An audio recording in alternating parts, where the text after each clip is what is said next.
In the summer of 1940, HMS Glorious and a small destroyer escort were steaming home from Norway to Scapa Flow. She had been taking part in the evacuation of British aircraft from Norway, but now her captain had an urgent appointment with a court-martial back in Britain. He would never make it though, as disaster struck on the way home which claimed the lives of well over 1,000 sailors, and sparked a controversy that still exists to this day. During the First World War, First Sea Lord Admiral Lord Fisher was devising a plan to bring the war with Germany to a swift conclusion by landing a huge force of British and Russian soldiers on the North German coast. This plan was known as the Baltic Project. He would need more than 600 ships for this to be a success, and he was seeking to build a fleet of landing craft, minesweepers, destroyers, light cruisers, monitors, as well as shallow draft support ships. The shallow draft support ships available to him at the time were the Renown class battlecruisers of HMS Renown and her sister HMS Repulse. But Fisher ideally wanted improved versions of Renown and Repulse to join the fleet. Unfortunately for Fisher, since the outbreak of the war, there was a restriction in place that prevented the construction of any ship with a tonnage exceeding that of a light cruiser.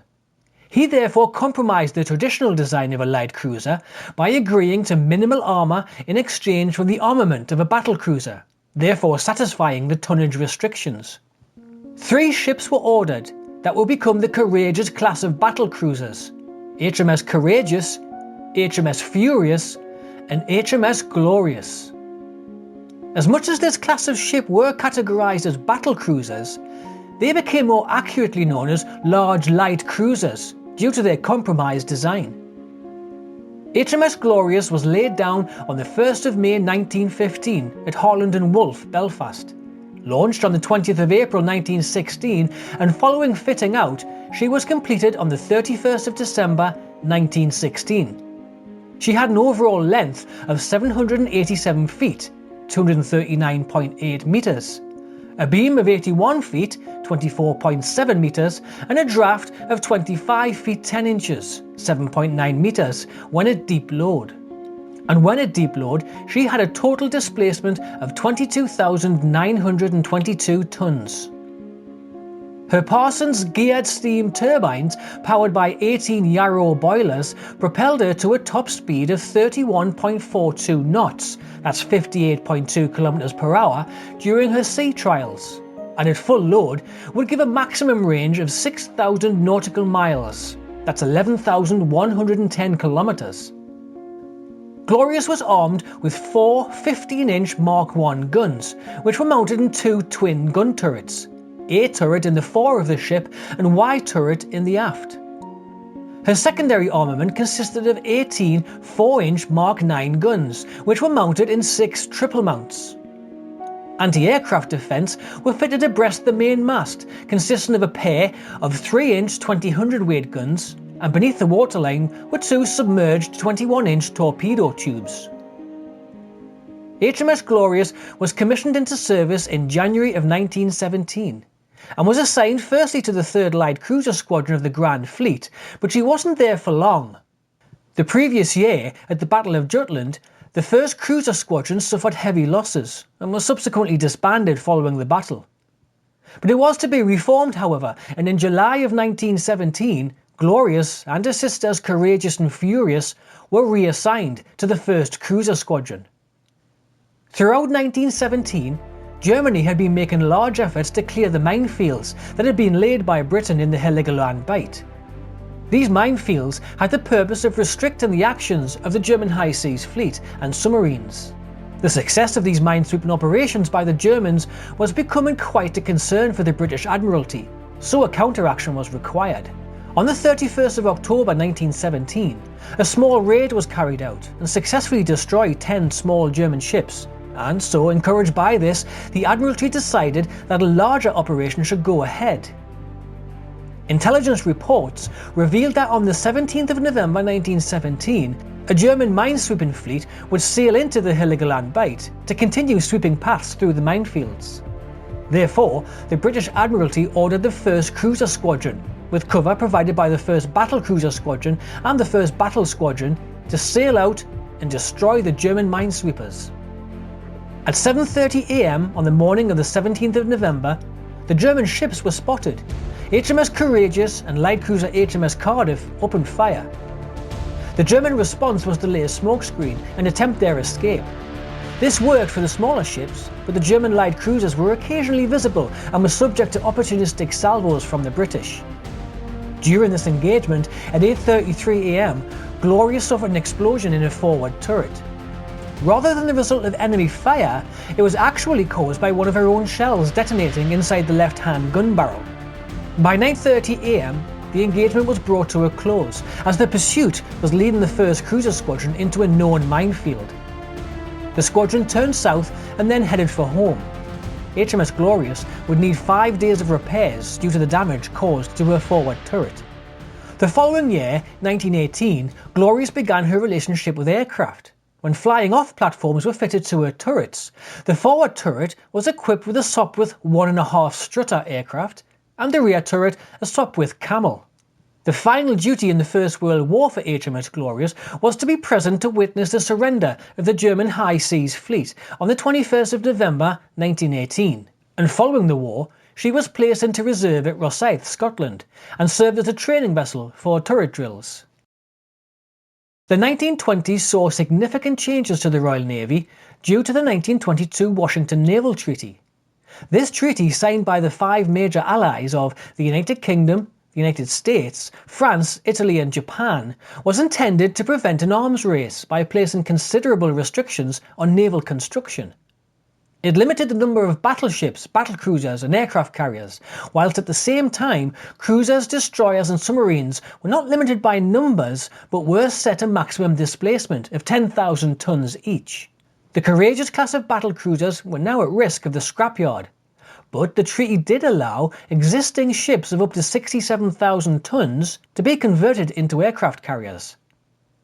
The large hulls and high speeds of the Courageous class made them ideal candidates for conversion, and so in 1924 HMS Glorious began her conversion at Rosyth and was completed at Devonport on the 24th of February 1930. The conversion required the removal of all superstructure, guns and fittings right down to the main deck. A 2-storey hangar was then added to the hull, with each level being 16 feet (4.9 metres) high and 550 feet (167.6 metres) long. The upper of the 2 hangar levels opened onto a short flying-off deck. Initially, having a second flight deck improved the ship's launch and recovery cycle. However, as the 1930s went on, larger and heavier aircraft types required longer takeoff runs, and so the forward flight deck became largely obsolete. To get her aircraft up onto the main flight deck, 2 46 by 48 foot or 40 metres by 14.6 metres lifts were installed at the fore and aft of the flight deck. HMS Furious, during her conversion, omitted an island and funnel, as it was thought that this may contribute to turbulence. But this was shown not to be the case, and so Glorious, along with her sister Courageous, had these fitted. Her new armaments consisted of dual-purpose 4.7-inch 120mm Mark 8 guns in single mounts, of which there were 16. One mount was on each side of the lower flight deck, and a pair was added on the quarterdeck, and the remaining 12 mounts were distributed along the sides of the ship. She was equipped to carry up to 48 aircraft, which included Fairey fly-catch fighters, Blackburn Dart and Blackburn Ripon torpedo bombers, and Fairey 3F reconnaissance planes. And she was recommissioned into service on the 24th of February 1930 as part of the Mediterranean Fleet, but was swiftly attached to the Home Fleet from March to June of 1930, whereafter she returned to the Mediterranean to relieve HMS Courageous. In the spring of 1931, disaster would befall Glorious. On Wednesday the 1st of April, Glorious was sailing out of Gibraltar, and after launching some of her Fairey flycatcher fighters, she sailed into a bank of fog. When the airborne fighters were looking to recover back to the ship, they struggled to locate Glorious in the fog, but they did eventually make out the tops of her mast protruding out of the fog. But to their horror, they also saw the masts of another ship, and they were dead ahead of Glorious. French liner SS Florida was sailing for Genoa and was now on a collision course. Glorious impacted the side of Florida just forward of the bridge at a speed of 16 knots, 30 km per hour. The impact severely damaged 60 feet, 18.3 meters of Glorious's flying off deck, and cost the life of one of her sailors. The damage to Florida was also extensive and claimed the lives of 32 on board. Both ships were able to limp away for repairs. Glorious headed back into Gibraltar for temporary repairs before sailing to Malta for more permanent repairs, which had her out of service until September of 1931. In 1933, she had been joined by 802 Naval Air Squadron, equipped with Hawker Nimrod and Hawker Osprey fighters, as well as 812 and 823 Naval Air Squadrons, who flew Blackburn Ripon, Blackburn Baffin, Fairey Swordfish, as well as Fairey 3F and Fairey Seal aircraft. July 1934, and Glorious had returned to Devonport for a refit, during which she received 2 hydraulic catapults on her upper flight deck, as well as arresting gear.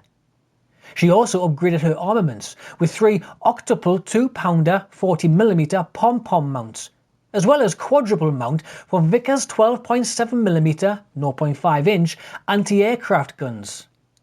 Following her refit, she was recommissioned back into service in July 1935.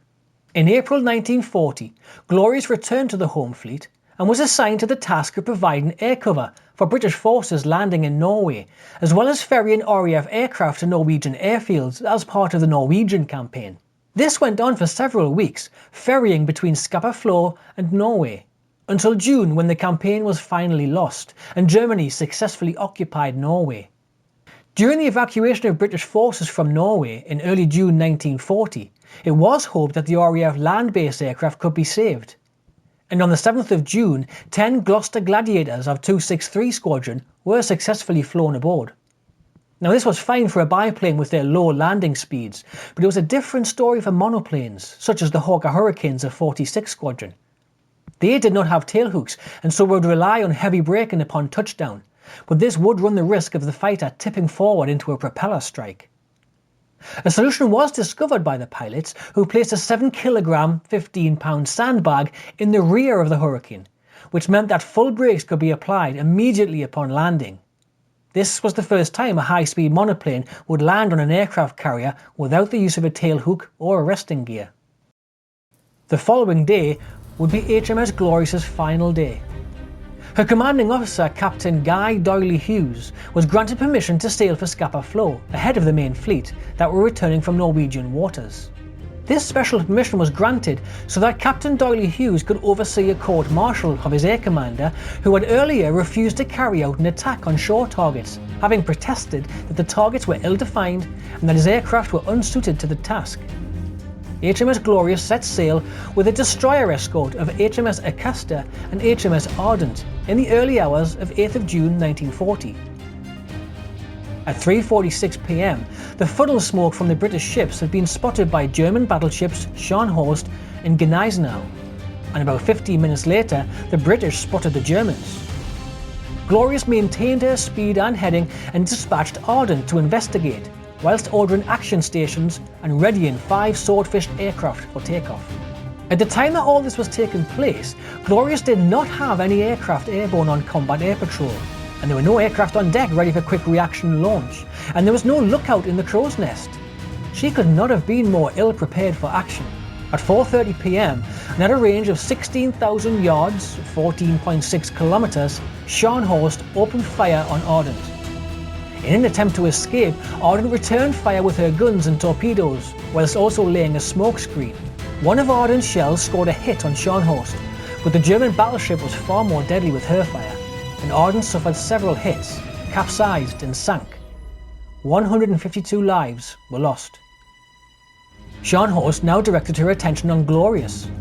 The first 2 salvos missed, but on the third, from a range of 26,000 yards, 24 kilometers, a single 11-inch shell hit the forward section of the main flight deck and penetrated through into the hangar deck below, starting a large fire. This hit also destroyed 2 Swordfish aircraft on the deck and prevented any aircraft from taking off. A second strike hit the area of the bridge, which killed most of the personnel there, including, it's thought, the captain. Ardent's lingering smokescreen gave a brief respite for Glorious before Scharnhorst continued the onslaught. she was hit again in the centre engine room, which caused an immediate loss of speed and a slow circle to port. She was also now developing a dangerous list to starboard. Meanwhile, HMS Acasta, severely damaged herself, emerged from the smokescreen and was able to fire 2 volleys of torpedoes, one of which hit Scharnhorst, causing significant damage. Acasta could give no more, however, and was by now ablaze. The captain ordered abandon ship, and shortly after, she sank. 161 men were on board. The 2 German battleships now closed in on Glorious, inflicting further damage to the stricken carrier, until finally she could take no more, and she sank. Both Scharnhorst and Gneisanau, fearing British reinforcements would soon arrive, decided to hastily withdraw from the scene, despite the fact there was well over 1,000 men in the water. As it transpired, the Royal Navy were completely unaware of the sinkings, and it is alleged that they only found out a few days later via German radio. The Norwegian ship Borgund, which was en route to the Faroe Islands, arrived on the scene late on the 10th of June and was able to rescue 37 men, although 2 later died. Another Norwegian ship, Svalbard, which was also Faroe Islands bound, picked up a further 5, although 1 later died. One final survivor was picked up by a German seaplane. The grim casualty list therefore concluded: HMS Acasta lost 160 men, HMS Ardent lost 152, and HMS Glorious lost 1,207.